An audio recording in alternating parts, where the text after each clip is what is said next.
এবার আমরা শুরু করব relationship between kinetic energy and momentum. আমি আগের লেকচারে কাইনেটিক এনার্জিটা পুরোটা বুঝিয়েছিলাম ম্যাথামেটিক্যাল ফর্মুলা সমেত। তো আজকে শুরু করব সেই কাইনেটিক এনার্জি এবং মোমেন্টামের মধ্যে রিলেশন। তো আমরা কাইনেটিক এনার্জি কী পড়েছিলাম? কোনো বডি যার মাস হচ্ছে m moving with a velocity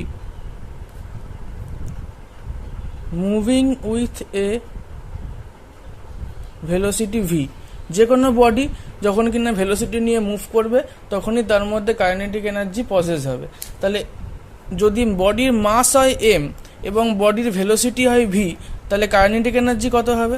kinetic energy একদম সিম্পল, এটা kinetic energy equals to half m v square, মানে half into body mass into velocity স্কোয়ারই হচ্ছে কাইনেটিক এনার্জির ভ্যালু। আর আমরা আগের ক্লাস 9-এ পড়ে এসেছিলাম হোয়াট ইজ মোমেন্টাম। মোমেন্টাম মানে কি? লিনিয়ার মোমেন্টাম বা মোমেন্টাম, এটাকে লিনিয়ার মোমেন্টামও বলা যায়। লিনিয়ার মোমেন্টাম কিচ্ছু না, কোনো বডি যখন ভেলোসিটি নিয়ে মুভ করে সেই বডির মাস ইন্টু ভেলোসিটি ডিনোট করা হচ্ছে মোমেন্টাম। এটাকে আমরা ফিজিক্সে পি দিয়ে লিখি মোমেন্টামকে। P equals to M into V, P equals to M into V হয়, মাস ইন্টু ভেলোসিটি। তাহলে সেখান এবার আমি ডিরাইভ করি এখান থেকে, mass P equals to mass into velocity হলো। তাহলে এখান থেকে আমরা কি পাচ্ছি? ভি পেয়ে যাব। ভি ইকুয়ালস টু কী হবে? P by M. এই মোমেন্টামের ফর্মুলা থেকে আমরা ভি পেয়ে যাচ্ছি কি? P by M. এইবারে এইটাকে আমি 1 নম্বর ইকুয়েশন দিচ্ছি, এটাকে আমি 2 নম্বর ইকুয়েশন দিচ্ছি। এবার ফ্রম 1 and 2 আমরা কি পাই? কাইনেটিক এনার্জি কে ইকুয়ালস টু আমরা কি জানি? Half M V square. এবার এখানে এই ভি এর ভ্যালুটা আমি বসাবো হাফ ইন্টু এম ইন্টু এই 2 নম্বর থেকে কি পাচ্ছি? ভি এর ভ্যালু পি বাই এম তার স্কোয়ার। ভি এর জায়গায় এই ভিটার জায়গায় পি বাই এম বসিয়েছি এখান থেকে, তাহলে V P by M square. তাহলে আমরা কি পাচ্ছি? Equals to P square by 2m। এখান থেকে এম স্কোয়ার এম একটা করে এখান থেকে একটা এম কেটে যায়, তাহলে পি স্কোয়ার বাই 2m পড়ে থাকে। তাহলে কে ইকুয়ালস টু কী হলো? P square by 2m। আর একটা ফর্মুলা এখান থেকেই আসে কি? P equals to root over of 2m কে। এই দুখানা ফর্মুলা মনে রাখতে হবে, P equals to root over 2m কে and K equals to P square by 2m। এটা ম্যাথামেটিক্যাল মানে ম্যাথ করার সময়, ম্যাথামেটিক্যাল অ্যাপ্লিকেশন করার সময় কাজে আসবে, এই জন্য সূত্র। আচ্ছা, এবার আমরা পড়ব work energy theorem. Work energy theorem. আচ্ছা, তাহলে আমরা কি দেখলাম? যে কাইনেটিক এনার্জি ইকুয়ালস টু কী হয়? হাফ এম ভি স্কোয়ার হয়। তাহলে এইটুকু তো শিওর যে ভেলোসিটি যত বাড়বে সেই বডি কাইনেটিক এনার্জি তত বাড়বে। কোনো বডি যদি অ্যাক্সিলারেশন নিয়ে চলা মানে কি? কোনো বডি ভেলোসিটি ক্রমাগত ইনক্রিজ হচ্ছে, তাহলে ভেলোসিটি ইনক্রিজ হওয়া মানে ওর মধ্যে কাইনেটিক এনার্জির ভ্যালুও কী হচ্ছে? বাড়ছে। কারণ যত ভি বাড়বে ভেলোসিটি প্রথমে 2 কিলোমিটার পার আওয়ার, তাহলে 2 স্কোয়ার 4 হচ্ছে, এরপরে ভেলোসিটি ইনক্রিজ হয়ে 4 কিলোমিটার পার আওয়ার হলো, তাহলে এখানে 4 স্কোয়ার হয়ে যাবে মানে 8 হয়ে যাবে। তাহলে এরকম করে ভেলোসিটি ক্রমাগত কী হয়? বাড়তে থাকে। অর্থাৎ ধরো কোনো ফোর্স অ্যাপ্লিকেশনের ফলে কোনো বডির ভেলোসিটি ইনক্রিজ হয়েছে, বডি ভেলোসিটি ইনক্রিজ হয়েছে মানে বডির কাইনেটিক এনার্জিও ইনক্রিজ হয়েছে। ভেলোসিটি ইনক্রিজ হওয়া মানে বা অ্যাক্সিলারেশনে চলা মানে সেই বডির কাইনেটিক এনার্জিও কী হয়েছে? ইনক্রিজ হয়েছে। আর এই যে যেটুকু ইনক্রিজ হলো সেই ভ্যালুটাই হবে হচ্ছে ওয়ার্ক ডানের ভ্যালু। দেখো আমি আসছি, তাহলে according to this theorem,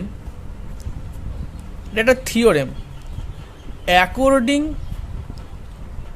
to this theorem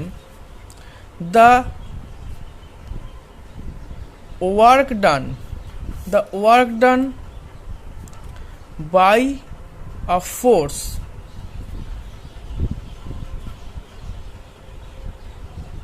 on a moving body is equal to the increase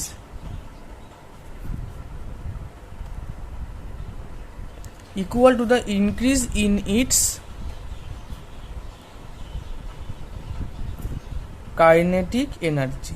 তাহলে কোনো একটা ফোর্স অ্যাপ্লিকেশনের ফলে কোনো বডির যদি ভেলোসিটি মুভ করে তাহলে ওর কাইনেটিক এনার্জিও কী হবে, কাইনেটিক এনার্জিও ইনক্রিজ হবে। তাহলে কাইনেটিক এনার্জি ইনক্রিজ হলো মানে আগের কাইনেটিক এনার্জি আর এখনকার কাইনেটিক এনার্জি এদের মধ্যে যে গ্যাপ, অর্থাৎ যেটুকু ইনক্রিজ হলো কাইনেটিক এনার্জি তার ভ্যালুটাই ডিনোট করবে হচ্ছে work done by the force. যে ফোর্সটার জন্য ভেলোসিটি মুভ করলো সেই ফোর্সের দ্বারা কতটুকু কাজ হলো।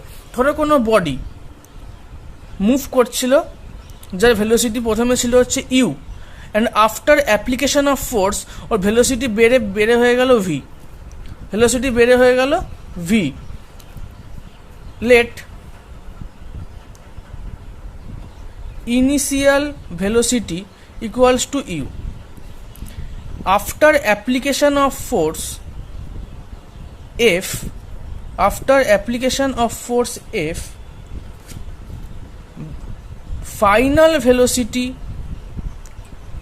final velocity becomes v, and we know v is greater than u, v is greater than u। এবং অবভিয়াসলি বডি যেদিকে মুভ করছিল সেই দিকেই আমাকে ফোর্স দিতে হবে, তাহলে পরেই বডিটার ভেলোসিটি ইনক্রিজ হবে। যদি আমি উল্টো দিকে ফোর্স দিতাম তাহলে পরে কী হতো, বডি ভেলোসিটি ডিক্রিজ করতো।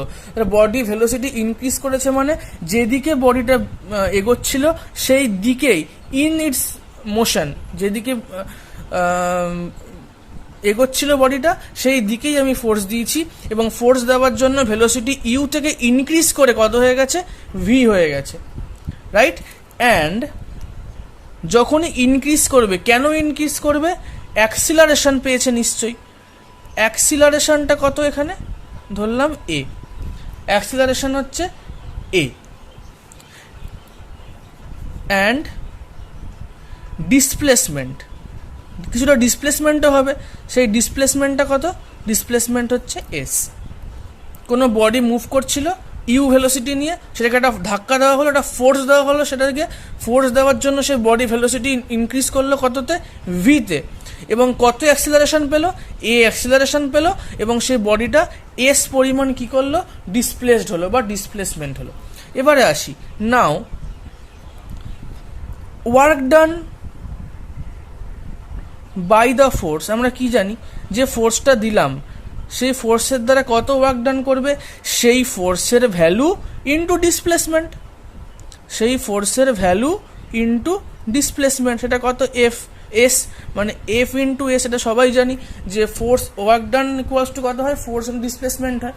আবার আমরা ইকুয়েশন অফ মোশন আমরা আগে ক্লাসে পড়ে এসেছিলাম, সেখান থেকে আমরা কি জানি, final velocity square equals to initial velocity square plus 2as, final velocity square equals to u square plus 2as। we know that যে v হচ্ছে ফাইনাল ভেলোসিটি, u হচ্ছে ইনিশিয়াল ভেলোসিটি, a হচ্ছে অ্যাক্সিলারেশন আর s হচ্ছে displacement.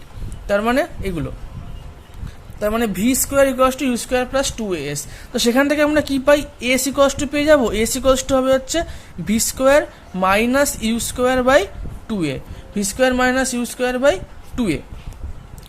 এবার F আমরা কি জানি, নিউটনের সেকেন্ড ল অনুযায়ী কী হয়, মাস ইন্টু অ্যাক্সিলারেশন হয়, তাহলে F equals to m a হয়, তাহলে mass into acceleration into S.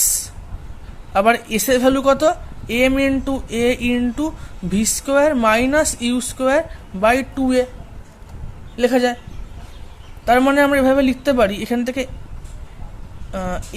এ কেটে যায়, তাহলে আমরা যদি এভাবে লিখি half into M into V square minus you square.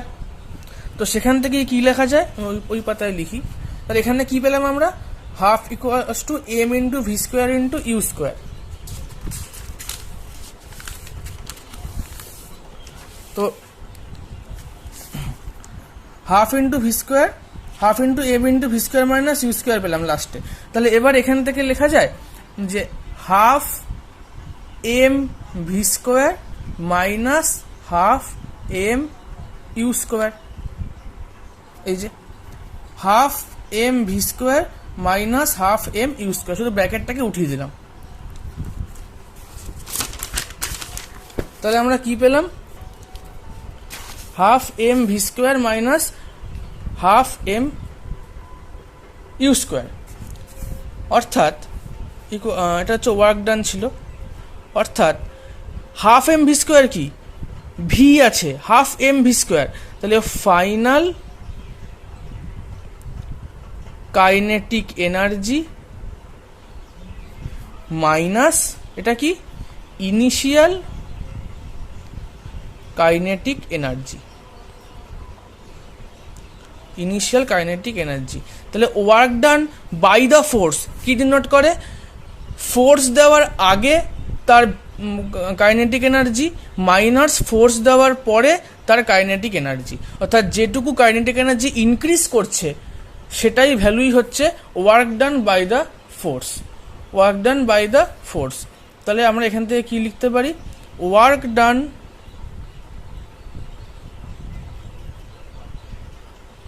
by the force equals to increase in kinetic energy. Work done by the force equals to increase in kinetic energy. অবশ্যই এই ভ্যালুটা বেশি হবে, কারণ এখানে কি v is greater than u, v যত বাড়বে তত কাইনেটিক এনার্জি বাড়বে। তাহলে বড়টা থেকে ছোটটা আমরা বিয়োগ করেছি, বড় কাইনেটিক এনার্জি থেকে ছোট কাইনেটিক এনার্জিটা আমরা বিয়োগ করেছি।